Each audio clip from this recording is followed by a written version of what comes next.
In this video, I'm going to go over a few acronyms and stuff that we use in the laundromat business. And then Kelly's going to go over some other things. And what are you going to go over, Kelly? Some basics of doing laundry, some verbiage of laundry that's used in the laundromat business, different water temperatures that you may use or opt to use. Basically, just different things about the laundromat. And the way Splash 'em Out operates, basically, and what we do. Now, what we do may not suit you, and we're always hoping to learn more from others. So if you see something in this video, please comment down below. And if there's a subject matter that you would like us to do a video on, please put that below as well. We would love to hear your comments and some suggestions from you. Yeah, outstanding. And like and subscribe. Ask yourself, what is your time worth? It's pretty valuable, huh? Did you know the average American spends 8 to 10 hours per month, maybe longer depending on the size of the family household, doing laundry?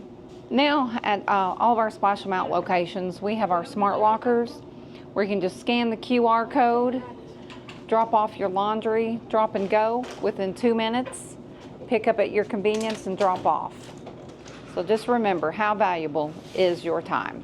You will hear many acronyms in the laundromat industry, and some of them being PUD, WDF. What do these mean? PUD is pick up and delivery. WDF is wash, dry, fold. In different regions of the country, you'll see such as fluff and fold. They'll call it fluff and fold. And then also, like you'll hear me talk, and I always say 80s. People are asking me on YouTube, what are you talking about when you say 80s, 60s, 40s, 30s? Well, this is what I mean. This is a 80. That means it'll hold 80 pounds of laundry or 8 loads of wash.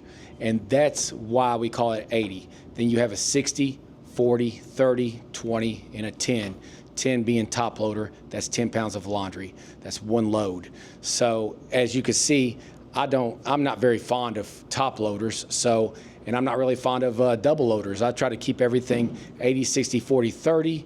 If I was to build a laundromat today, they would be 80, 60, 40, 30, and we would have 80-pound dryers and 45-pound stack dryers, and that's it. But those are some terms that you hear commonly in this industry: WDF, PUD, 80s, 60s, 40s, 30s, and OPL, on-premise laundry. And a closed facility, that means it's close to the public. We have one of those. General public isn't going to come in here and do their wash. So it's close to the public. That's the OPL. So how do you spell laundromat? Or is it laundromat? You know, I really don't know. But we spell it Laundromat. I see a lot of people that call it laundry mat, Laundry space MAT. I don't understand. I'm sure that's not regional, because throughout the country I hear laundromat. And whenever I see someone using the laundromat, they're usually pretty new. And I may be incorrect on this. I don't know, but I think we've taken the name laundromat. So I'm not sure. So somebody please correct me if I'm incorrect on the verbiage of laundromat versus laundromat. People like to come over here, and whenever you see them take laundry detergent, this is a customer's laundry detergent that I'm borrowing, they'll go out here and they'll just keep pouring. Yes, it's terrible. And what you don't want is a bunch of suds. These are high efficient machines, and usually on the cap of these, it'll tell you how many cups.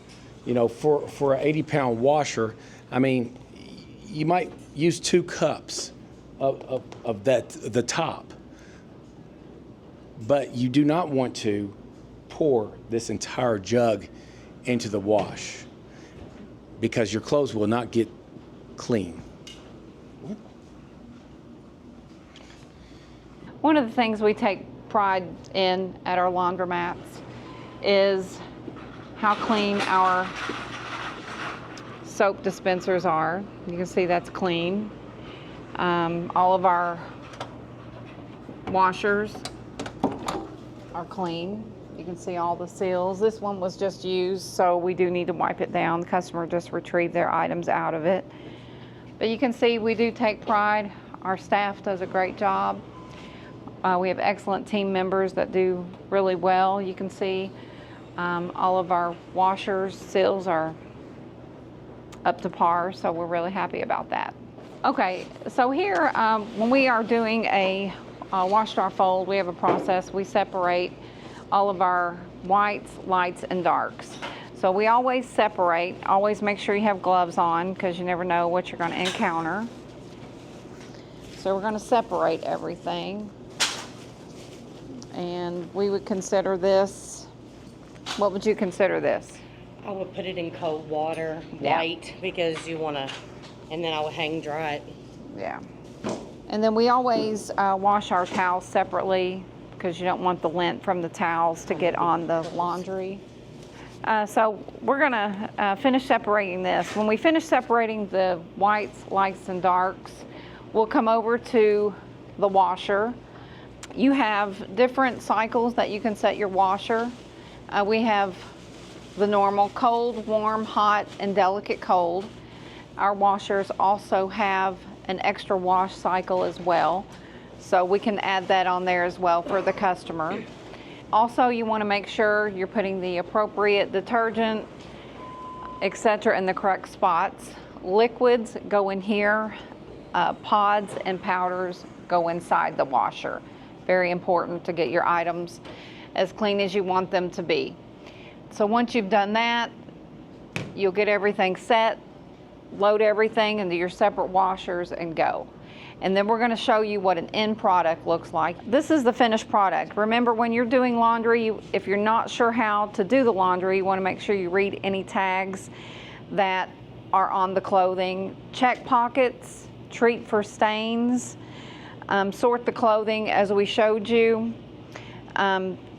Select your water temperature, select the cycle you want to use, put your detergent, fabric softener, etc. in.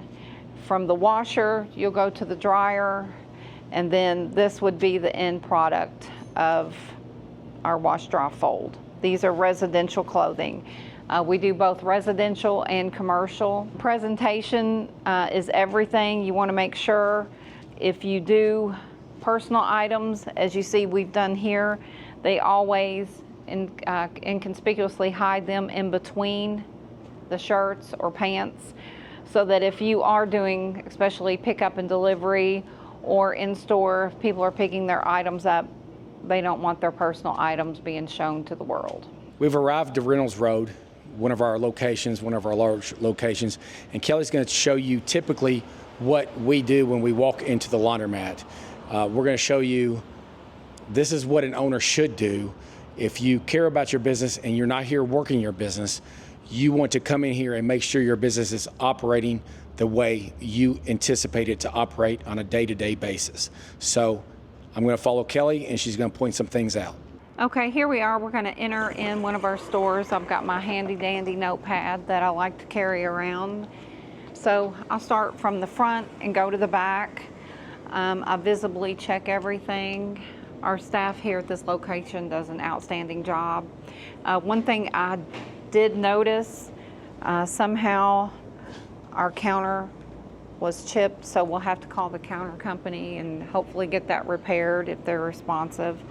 I noticed little paint chips that we need to do touch-up paint, so we'll have to get our maintenance crew to do that as well, schedule that.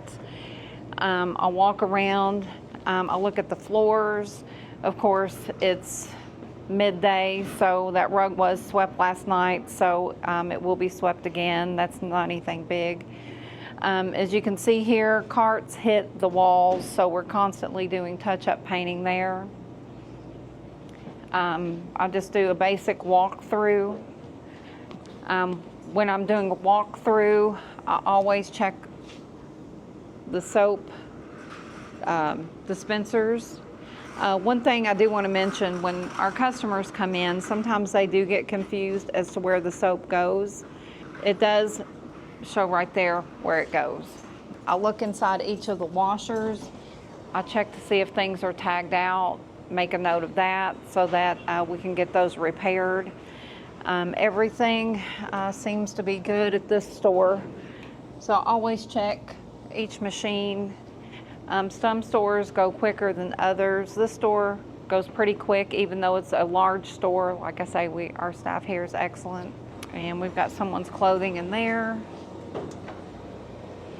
One thing that you want to do when your washers are not in use, you want to make sure they're open so that they do air out. That helps prevent any type of smell or buildup or mold. We're going to have to replace, we do have extra stickers in storage, so we'll have to get those re-stickered. So all these are really good. There's another sticker, so actually when maintenance comes in, they'll just bring a whole slew of stickers and re-sticker everything. Okay, so I'll get maintenance. I see some paint issues here. Inevitably, people hit baskets, kids kick the walls, adults, whoever, kids and adults do it. I've checked all the washers. They're in good shape. Allison, would you open the restroom for me? I'm going to check the restrooms. So now I'm going to check the restrooms. We do have the LaundroWorks entrance where you use your card to actually open the doors. Okay, so now we're entering the women's bathroom, and I guess the guest that was here before left the water on. We've got hand sanitizer, or excuse me, not hand sanitizer, soap, automatic hand dryer. Oh, I've got to wash my hands. That was disgusting. Vending, I'm going to peek in here and check on the dates to make sure our vending company is up to par on their expiration. I've glanced at quite a few and they're all within good dates. The soda machine is good to go. We've got our ATM good. Games for kids, seating area, everything looks pretty good in here other than just the minor touch-ups on the paint. That seems to be an every month occurrence that we're having to touch that up. I've had many questions from many different folks via email, text, in person, whatever. They want to know the pros and cons of owning a laundromat. One pro is the cash flow. You do have a good cash flow if you have a good operating laundromat. It's recession resilient. I'm not going to say recession proof, but it is recession resilient. You have minimum employees that are required, so you can have 1 shift, 2 shift, or you don't even have to have an employee, just someone that goes around and checks it if need be. It is scalable, so you can scale within the 4 walls that you have. You can do pickup and delivery, you can do drop-offs, you can do games, you can do vending. There's many things you can do to make money within your 4 walls. One good thing, if you are doing pickup and delivery or drop-off service or walk-in, you get repeat business. People are always going to need clean clothing, so they're always going to need your service. So you will get about 80% repeat business into your establishment. Some cons to owning a laundromat. Upfront costs. Building a new infrastructure can cost $500,000 and up on top of your equipment costs. You've got your utilities, water, electric, gas. That can be very expensive, especially recently. All those costs have gone up. Vandalism and theft. In the middle of the night, you might get a brick thrown through your window. If you're non-attendant, during the day, you may even get vandalism and theft. Staff employees can be a problem.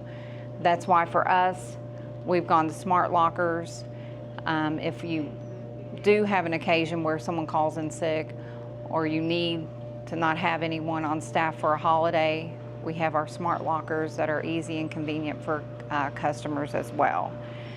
A big one, maintenance and repairs. Maintenance and repairs can cost a lot depending on what's wrong with the machine, how old your machines are.